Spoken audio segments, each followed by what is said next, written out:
नमस्कार। 7 सितंबर की शाम आप हैं मेरे साथ ZTV रेडियो न्यूज पर, जहां देश विदेश की खबरें लेकर के आती हूं मैं रश्मिनी की बिष्ट। और वक्त है न्यूज हेडलाइंस का। रक्षा मंत्री राजनाथ सिंह तेहरान पहुंचे। ईरान के रक्षा मंत्री के साथ द्विपक्षीय रक्षा संबंधों पर विचार विमर्श होगा। वित्त मंत्रालय ने स्पष्ट किया, केंद्रीय सरकारी पदों की भर्ती पर कोई प्रतिबंध और रोक नहीं। रेलवे इस महीने की 12 तारीख से 80 नई रेलगाड़ियों को संचालन करेगा। देश में कोविड से स्वस्थ होने वालों की दर 77.23% हुई। अमेरिकी ओपन टेनिस प्रतियोगिता में भारत के रोहन बोपन्ना और कनाडा के डेनिस शापोवालोव की जोड़ी पुरुषों के डबल क्वार्टर्स फाइनल्स में पहुंची। और अब खबरें विस्तार से। रक्षा मंत्री राजनाथ सिंह कल रात ईरान की राजधानी तेहरान पहुंचे। वे ईरान के रक्षा मंत्री से मुलाकात करेंगे और द्विपक्षीय रक्षा संबंधों पर विचार विमर्श करेंगे। राजनाथ सिंह रूस की 3 दिन की यात्रा संपन्न करने के बाद तेहरान गए हैं। रूस में उन्होंने शंघाई सहयोग संगठन के रक्षा मंत्रियों की बैठक में भाग लिया। राजनाथ सिंह ने रूस, चीन और मध्य एशियाई देशों के रक्षा मंत्रियों के साथ भी बातचीत की। शुक्रवार को शंघाई सहयोग संगठन की बैठक में अपने संबोधन में उन्होंने कहा कि भारत फारस की खाड़ी में स्थिति को लेकर बहुत चिंतित है। उन्होंने इस क्षेत्र के देशों में बातचीत के आधार पर अपने मतभेद सुलझाने का आग्रह किया। रक्षा मंत्री राजनाथ सिंह और चीन के रक्षा मंत्री जनरल वेंग फेंग ने भारत चीन सीमा की घटनाओं और दोनों देशों के संबंधों पर विस्तार से बातचीत की। दोनों मंत्रियों ने शंघाई सहयोग संगठन की बैठक से अलग कल मॉस्को में मुलाकात की।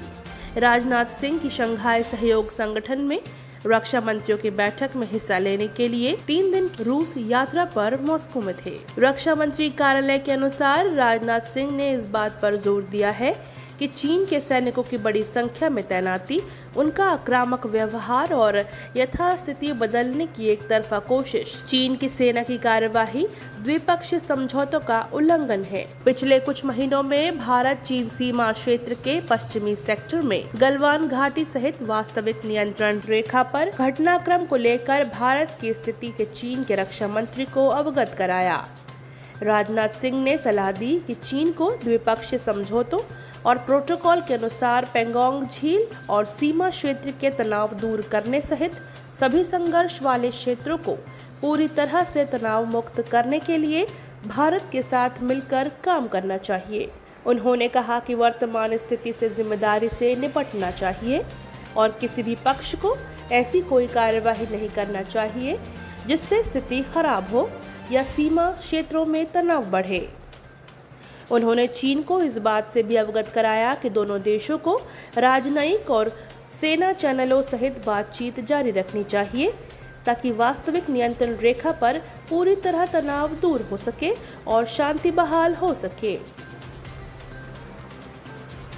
वहीं बात करें कोविड-19 की, तो सरकार ने कहा कि देश में कोविड-19 के मरीजों के ठीक होने की दर 77.23% हो गई है। स्वास्थ्य मंत्रालय ने कहा कि ठीक होने वालों की संख्या 31 लाख से अधिक हो गई है। स्वस्थ होने वालों लोगों की संख्या में लगातार वृद्धि से देश में कोविड मामलों की संख्या में लगातार कमी आई है और अब यह कुल मामलों का 21.04% हो गई है। इस समय भारत में मृत्यु दर 1.73% है, जो विश्व में सबसे कम है। वित्त मंत्रालय ने कहा कि केंद्र सरकार में पदों को भरने पर कोई प्रतिबंध या रोक नहीं है।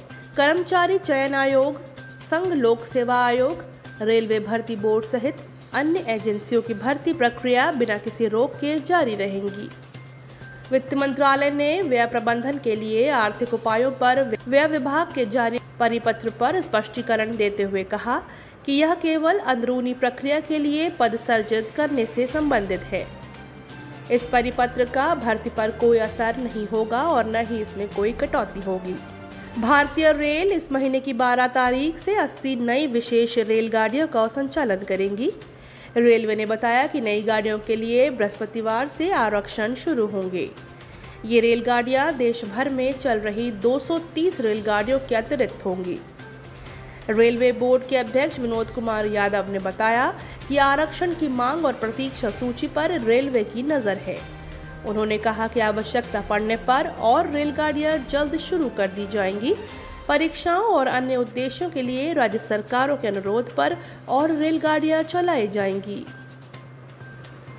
भारतीय रेलवे इस वर्ष 15 दिसंबर से भर्तियों के लिए कंप्यूटर आधारित परीक्षा संचालित करेगा। परीक्षा के लिए मानक संचालन प्रक्रिया का निर्धारण कर लिया गया है। रेल मंत्रालय ने कहा कि अभ्यर्थियों की सुरक्षा के लिए सुरक्षित दूरी के मानक और केंद्र तथा राज्य सरकारों के निर्देशों का पालन किया जाएगा। मध्य प्रदेश में प्रधानमंत्री नरेंद्र मोदी की नई शिक्षा नीति के बेहतर कार्यान्वयन के लिए प्रयास आरंभ हो गए हैं। मुख्यमंत्री शिवराज सिंह चौहान ने शिक्षकों के साथ बातचीत में यह जानकारी दी। आत्मनिर्भर मध्य प्रदेश की रूपरेखा तय करते हुए राज्य में नई शिक्षा नीति को लागू करने की तैयारियां भी जोरों पर है। इस दिशा में व्यापक विचार विमर्श चल रहा है। राज्य में व्यावसायिक शिक्षा कक्षा 6 से ही आरंभ की जाएगी। छत्तीसगढ़ में माओवादियों ने बस्तर संभाग के बीजापुर जिले में अपहृत किए गए 16 ग्रामीणों को रिहा कर दिया है। इससे पहले माओवादियों ने 4 ग्रामीणों की हत्या कर दी थी। इन्हें मेटापाल और पुसनार गांव से 2 दिन पहले अगवा किया गया था। अमेरिकी ओपन टेनिस प्रतियोगिता में न्यूयॉर्क में भारत के रोहन बोपन्ना और कनाडा के डेनिस शापोवालोव की जोड़ी जर्मनी के केविन केवरेज और एंड्रियस माइल्स की जोड़ी को हराकर पुरुषों के डबल्स क्वार्टर फाइनल्स में पहुंच गई है। शुक्रवार को टूर्नामेंट में अपने पहले मैच में बोपन्ना और कनाडा के उनके जोड़ीदार ने अमेरिका के अर्नेस्टो एस्कोबेडो और नोहा रूबिन की जोड़ी को हराकर दूसरे दौर में जगह बनाई थी। सुमित नागल और द्विज शरण के बाहर होने के बाद अब इस टूर्नामेंट में बोपन्ना अकेले भारतीय हैं। राष्ट्रपति रामनाथ कोविंद और प्रधानमंत्री नरेंद्र मोदी कल वीडियो कॉन्फ्रेंस के जरिए राष्ट्रीय शिक्षा नीति पर राज्यपालों के सम्मेलन के उद्घाटन सत्र को संबोधित करेंगे। शिक्षा मंत्रालय से आयोजित सम्मेलन का विषय है उच्च शिक्षा में परिवर्तन में राष्ट्रीय शिक्षा नीति 2020 की भूमिका।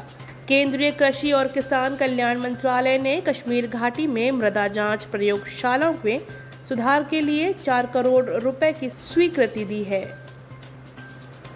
कश्मीर के कृषि निदेशक अल्ताफ एजाज अंद्राबी ने विभाग की विभिन्न गतिविधियों की समीक्षा के लिए आयोजित बैठक में यह जानकारी दी। और भारतीय मौसम विभाग ने अगले 24 घंटों में पंजाब, हरियाणा और राजस्थान में हल्की से मध्यम वर्षा तथा उत्तर प्रदेश में मंगलवार को गरज के साथ वर्षा होने का अनुमान व्यक्त किया है। पश्चिम बंगाल के हिमालय क्षेत्रों और सिक्किम के कुछ स्थानों पर आज भारी वर्षा की संभावना है। आज उत्तराखंड, ओडिशा, अरुणाचल प्रदेश, असम, मेघालय, महाराष्ट्र, कर्नाटक, तमिलनाडु, पुदुचेरी और केरल में भी कुछ स्थानों पर भारी वर्षा की संभावना है। मौसम विभाग के अनुसार आज दक्षिण पश्चिमी अरब सागर में 45 से 55 किलोमीटर की गति से तेज हवाएं चलेंगी। केरल और लक्षद्वीप में समुद्र में ऊंची लहरें उठेंगी। मादक पदार्थ नियंत्रण ब्यूरो एनसीबी ने फिल्म अभिनेता सुशांत सिंह राजपूत की मौत के मामले से जुड़े मादक पदार्थों की जांच के सिलसिले में अभिनेता के व्यक्तिगत कर्मचारियों में से एक दीपेश सावंत को गिरफ्तार किया है। इस मामले में अब तक 6 लोगों की गिरफ्तारी हो चुकी है। अधिकारियों ने बताया कि दीपेश सावंत से शनिवार सवेरे से ही पूछताछ चल रही थी और उसे मादक पदार्थों के संबंधित कानून के तहत गिरफ्तार किया गया है। एनसीबी के एक वरिष्ठ अधिकारी ने पहले बताया था कि इस मामले में सावंत की भूमिका गवाह के रूप में है। और ये थे अब तक के मुख्य समाचार। हमारे YouTube चैनल से जुड़ने के लिए ZA TV को सब्सक्राइब करें और नए वीडियो सबसे पहले देखने के लिए नीचे दिए गए बेल बटन को प्रेस करना ना भूलें। आज का न्यूज सेगमेंट आपको कैसा लगा हमें कमेंट सेक्शन में जरूर बताएं। साथ ही इसे शेयर भी करें। और अभी दीजिए मुझे इजाजत। कल होंगे रूबरू इसी समय पे आप सभी के साथ। बाकी और खबरों से जुड़ने के लिए लॉगिन करें हमारी वेबसाइट www.zatvnews.com। नमस्कार। अब तक के मुख्य समाचार। हमारे YouTube चैनल से जुड़ने के लिए ZA TV को सब्सक्राइब कर